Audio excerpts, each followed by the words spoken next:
शिवसेना और एमएनएस के बीच जो राजनीतिक तकरार है अब वो बैनर वार का रूप ले चुकी है। रात में शिवसेना भवन के सामने एक बैनर लगा दिया गया जो कि राज ठाकरे की भूमिका पर सवाल उठा रहा था। इस मुद्दे पर हमसे बात करने के लिए हैं एमएनएस के महासचिव और प्रवक्ता संदीप देशपांडे। सब ये बताइए कि आप दोनों में जो राजनीतिक तकरार है अब वो बैनर वार और हिंदुत्ववाद की तरफ पहुंच चुकी है। कल एक बैनर लगा दिया गया शिवसेना भवन के सामने, उसमें 3 कॉलम बनाए गए थे, जिसमें एक में राज ठाकरे जो हैं वो गोल टोपी पहने हुए हैं, दूसरे में केसरिया रंग लगा था, उसमें हनुमान लिखा था, तीसरा जो है वो खाली रख दिया गया था और पूछा गया था कि अब आगे क्या है, यानी आगे क्या भूमिका अपनाएंगे राज ठाकरे। तो आपकी भूमिका पर ही सवाल उठाया जा रहा है। देखिए, ऐसा है कि कितने बजे लगाया गया था ये बैनर? अंधेरे में दिख रहा है रात का। और उसके ऊपर कुछ नाम था? नहीं, कोई नाम नहीं था। तो मुझे लगता है ये चोरी छिपे इस तरीके से बैनर लगाना, ये मनसे का डर जिनके ऊपर है वो दिखता है। एक बात। दूसरी बात, आपने उद्धव साहब का अगर फेसबुक लाइव देखा रहेगा ये कोरोना के पीरियड में, तो बार बार कहते थे हम मर्द है, हम मर्द है, हम मर्द है, और हर सभा में कहते हैं हम मर्द है, मर्द है। ये मर्दों वाली तो हरकत है नहीं कि रात के छिपे बैनर लगाओ और भाग जाओ। जिस दिन खुलेआम बात करेंगे उस दिन खुलेआम जवाब देंगे।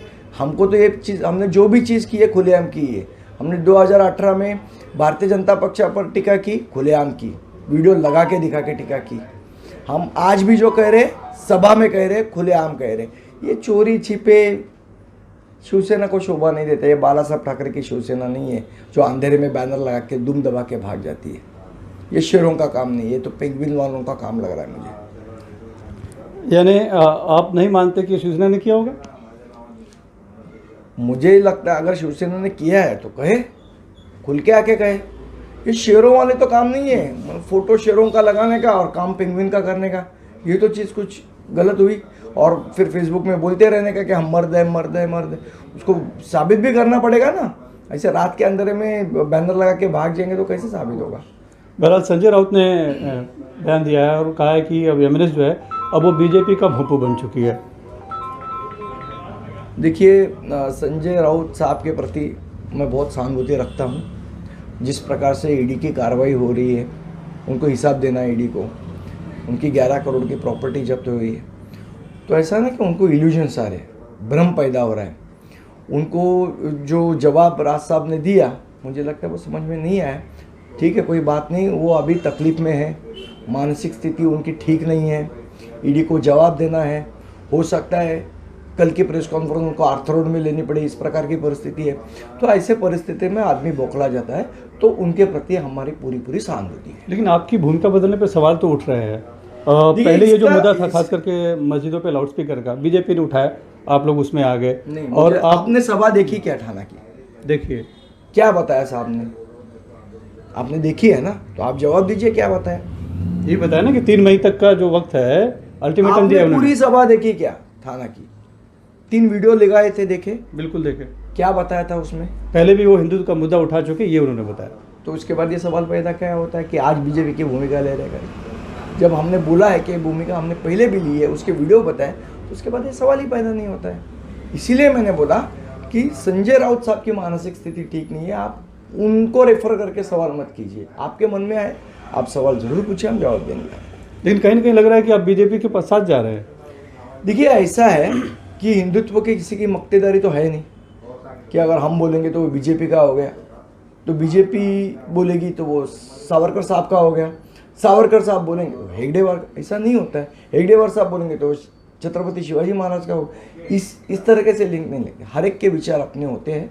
हो सकता है विचार मैच होते हो, लेकिन ये विचार हमारे खुद के हैं, सन्माननीय राज साहब के हैं, महाराष्ट्र नवनिर्माण से। ये सवाल इसलिए उठा कि लोकसभा चुनाव में आप लोगों ने जगह जगह पर वीडियो लगाकर प्रधानमंत्री नरेंद्र मोदी की और गृह मंत्री की तो निंदा की। नरेंद्र मोदी साहब, अब जो है देखिए सवाल ये पैदा होता है, थाने की सभा में एक शब्द भी या गुड़ी पड़वा के दिन एक शब्द भी बीजेपी के खिलाफ नहीं बोला गया, इसलिए सवाल पैदा हो रहा है। और उसके बाद कई नेता आके, बीजेपी के बड़े बड़े नेता आके राज ठाकरे से मिल के भी जा रहे हैं। अभी मुझे एक बताइए, फिलहाल लोकसभा चुनाव में सत्ता में कौन थी? जब भी लोकसभा चुनाव हुए 2019 में बीजेपी थी। तो जो सत्ता में उसके खिलाफ बात करेंगे, हम विरोधी पक्ष में बैठे। तो आज भी सत्ता में तो वही है। आज सत्ता में राज्य में कौन है? अभी लोकसभा चुनाव है, अभी तो कोई चुनाव नहीं है। तो अभी राज्य में कौन है? तो जो राज्य शासन जिस प्रकार से काम कर रहा है, तो उनके ऊपर टीका नहीं करनी चाहिए, और बाकी सब टीका हम करें।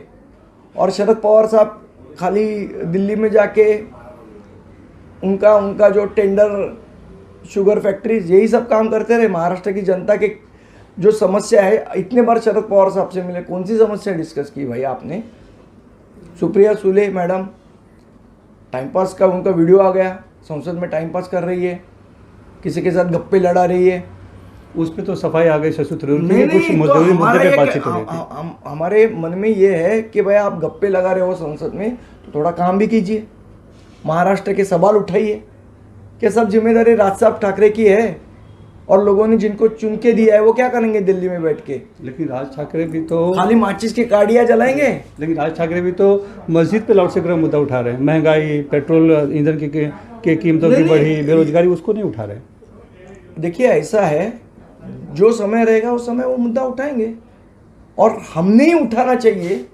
ऐसा कोई लिखा हुआ है कि एक न्यूज़ एनडीटीवी करता है तो भाई हम ये पूछ सकते हैं आपको, आपने ये न्यूज़ की, ये न्यूज़ क्यों नहीं की? वो आपका प्रोरोगेटिव है, आपका राइट है। आप हर न्यूज़ कवर करते हो क्या? नहीं, लेकिन सवाल तो बनता है ना। हाँ। नहीं करते हो ना, तो आपसे कोई हम पूछते हैं कि भाई आपने शिवसेना की न्यूज़ कवर की, मनसे की क्यों नहीं की, या मनसे की कांग्रेस की क्यों नहीं की? हर एक आदमी का प्रोरोगेटिव है। आप बोलेंगे कि भाई हमको आज ये चीज़ इंपॉर्टेंट लग रही है इसलिए हमने ये बताई, वो आपका प्रोरोगेटिव है। उसी प्रकार इस लोकशाही में हर एक का प्रोरोगेटिव है। हम क्या बोलेंगे ये बाकी लोग नहीं डिसाइड करेंगे, वो हम डिसाइड करेंगे। ये माना जाए कि अभी आप लोग को नहीं लग रहा कि महंगाई बढ़ गई है, ईंधन की कीमत बहुत बढ़ गई है, या फिर बेरोजगारी बढ़ गई है? महंगाई बिल्कुल बढ़ गई है, उसके बारे में भी बात करेंगे। जो समय हमको उचित लगा उस समय बात करेंगे। आप ये मत हमको बताइए कि कौन सा उचित समय है, वो हमको डिसाइड करने दीजिए। लोकशाही ने हमको अधिकार दिया है। आज 14 अप्रैल है, बाबा साहेब अम्बेडकर की जयंती है, और उन्होंने संवैधानिक अधिकार हर एक को दिया है कि वो कब क्या बात करे।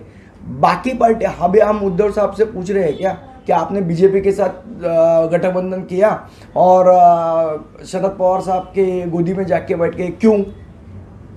लोकशाही है भाई, कोई कुछ कर सकता है। तो ये सवाल अगर हम पूछते हैं तो उसका जवाब मिलता है आपको? नहीं मिलता है, क्योंकि वो उनका प्रोरोगेटिव है, जनता उसको जवाब देगी। भविष्य में बीजेपी के साथ जाने की कहीं संभावना दिख रही है, क्योंकि अब नज़दीकी बढ़ रही है आप लोगों की? देखिए, सवाल ये होता है कि राजनीति में आज क्या हो रहा है, अभी कल क्या होता है बताने के लिए मैं तो नॉस्ट्राडामस नहीं हूँ। मुझे तो पता नहीं है, ना ही किसी आयत में लिखा हुआ है कि आगे क्या होने वाला है, ना ही कोई फ्रेंच श्लोक में लिखा है। तो भविष्य में क्या होगा आज तो बता नहीं सकते। फिलहाल तो ना भाजपा की ओर से हमें कोई प्रस्ताव है, ना हमारा उनके तरफ कोई प्रस्ताव गया है। लेकिन भविष्य में क्या हो सकता है ये आज मैं नहीं बता पाऊँगा। लेकिन अगर कोई ऐसी बात आती है तो उसका अंतिम निर्णय जो है वो राज साहब ठाकरे लेंगे। आपके मुद्दे पे आते हैं, मस्जिद और लाउडस्पीकर पे। वैसा नहीं लगता कि आपको ये जो शांति है वही ये मुद्दे उठाने से एक सांप्रदायिक तनाव पैदा होगा, अशांति फैलेगी? लोग ऐसे ही महंगाई, बेरोजगारी और ईंधन की कीमतों से परेशान हैं, एक और परेशानी ला रहे हैं कानून व्यवस्था की। देखिए, ऐसा है कि मुझे आप बताइए एक बात कि अगर कानून का इम्प्लीमेंटेशन करो, ये हम कह रहे हैं, और वो कह रहे हैं कानून का इम्प्लीमेंटेशन नहीं करेंगे, तो दोषी कौन होगा, हम या वो? सामाजिक सलोखा कौन बिगाड़ रहा है, हम या वो? जो ये कह रहा है कि कानून का इम्प्लीमेंट करो वो बिगाड़ रहा है, या वो जो कानून का इम्प्लीमेंट नहीं करेंगे, हम संविधान को नहीं मानते हैं, हम इस देश की अदालत को नहीं मानते हैं, ये बोल रहे हो? तो हम पे अगर आप ब्लेम डालोगे कि भाई आप सलोखा बिगाड़ रहे हो, ये क्या बात हुई? आप उनसे पूछना चाहिए कि भाई कानून ये कह रहा है, आप वहाँ पे लाउडस्पीकर क्यों लगा रहे हो? ये सवाल उनको भी पूछना जाना चाहिए। क्या उनको कोई सवाल ही पूछ नहीं सकता है? ऐसा कुछ कानून है तो वो बताइए हमें कि भाई उनको नहीं सवाल पूछेंगे, वो कानून के परे है, कानून के ऊपर है। तो भाई ठीक है, फिर हम दूसरी भूमिका लेंगे।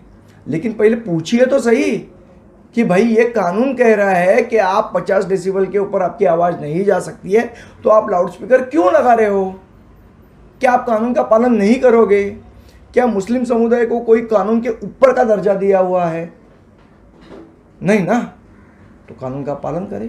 आज कानून का, इसलिए हमने 3 तारीख का अल्टीमेटम दिया है कि भाई 3 तारीख तक आप उनसे बात करो, उनको कानून समझाओ, उनको नोटिस दे दो कि ये कानून है, ये सुप्रीम कोर्ट के ऑर्डर है और आपको ये आपको मानना पड़ेगा।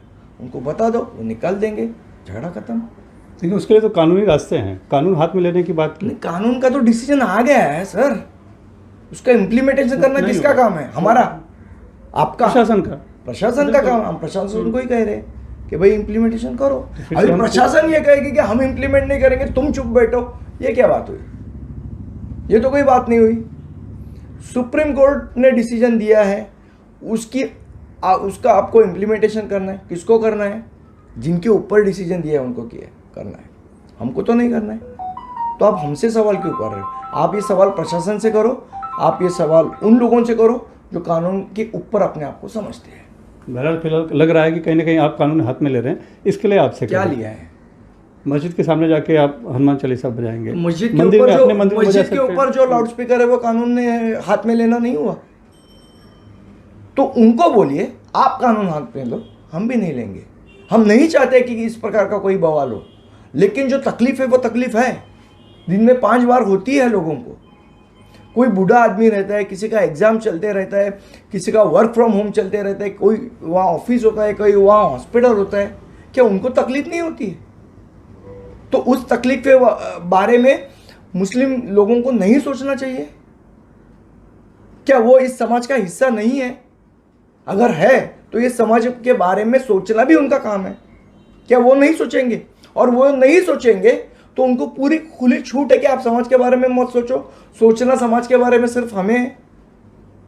ऐसे तो समाज नहीं होता है और इस प्रकार से समाज नहीं चलेगा। यानी आप भेदभाव की राजनीति का आरोप लगा रहे हैं कहीं ना कहीं।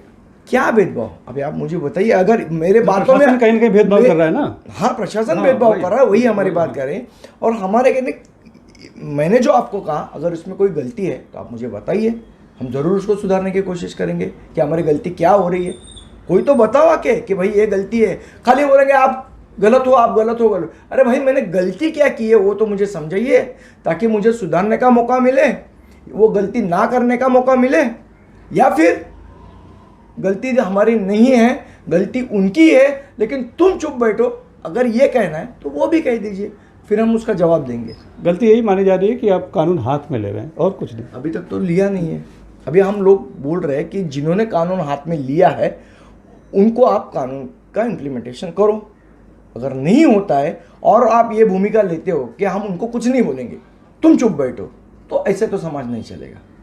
तो उसके लिए हमको संविधान ने अधिकार दिया है कि हम अपनी बात रखें।